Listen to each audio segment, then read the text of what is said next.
Hi everyone, অনেকদিন পরে গেছিলাম বিয়ে বাড়িতে। তো দেখতেই পাচ্ছ ফার্স্টে দিয়েছে কচুরি, আর কচুরির সাথে আমরা যেটা খাই তো সেটাই দিয়েছে। আর তার চেয়েও বড় কথা, দেখো কি অবস্থা, ভিডিও করতে গেলে আমার সাথে এগুলো কেন হয় আমি বুঝি না।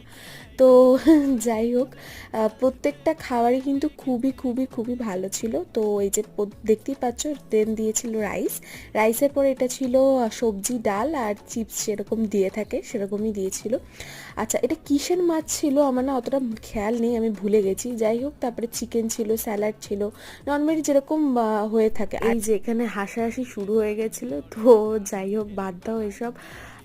প্রত্যেকটা খাবারই খুবই খুবই খুবই ভালো ছিল।